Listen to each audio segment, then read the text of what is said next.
Hi guys, நான் தான் உங்களோட நான் இப்போ எங்கே இருக்கேன்னா வீரவாணி திருவிழா வந்து திரும்ப வந்திருக்கோம். இங்கே வந்து இன்றைக்கி சரியான மழை, வந்தே மழையில் நனைஞ்சு தான் வந்தோம். அதனால இப்போ வந்து திரும்ப வந்து இங்கே வந்து இன்ட்ரெஸ்டிங்காக சுற்றி பார்க்கலாம்னு சொல்லி திரும்ப வந்திருக்கோம். இன்னும் 2 நாள் தான் இருக்குது வீரவாணி திருவிழா வந்து முடிய. இன்றைக்கி வந்து எனக்கு திரும்ப 6வது நாள்னு நினைக்கிறேன். இப்போ என்ன சொல்ல வரேன்டா, நான் இங்கே வந்து ரேட் ரொம்ப ஜாஸ்திங்க. எது எடுத்தாலும் ரேட் ரொம்ப ஜாஸ்தி. தண்ணி கேட்டு கூட 30 ரூபா ஆக்கிக்கிறாங்க. எதுக்கு இந்த மாதிரி இருக்கிறாங்கன்னு தெரியல. கேட்டால் வந்து நீங்கள் காசு கட்டி தான் உள்ளே வர்றோம்ப்பா, உள்ளே வந்து காசு கட்டி வந்துருக்கோம் அப்படின்னு சொல்கிறாங்க. ஹோட்டல் முதல் கொண்டு ரேட்டு எல்லாமே ஜாஸ்திங்க.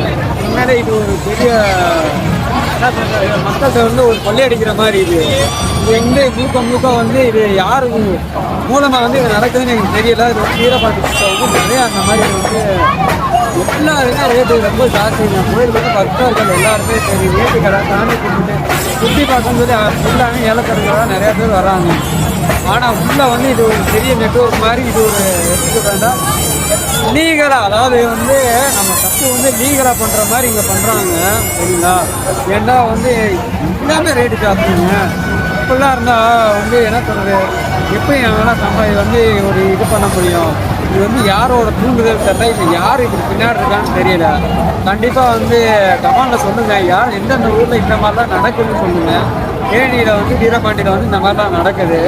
மதுரையில் கூட எனக்கு தெரிஞ்சு இந்த மாதிரியெல்லாம் நான் பார்த்தது இல்லைங்க. ஏன்னா நான் இந்த ஊரில் பார்த்தாலும் நான் சொல்லிடுவேன்.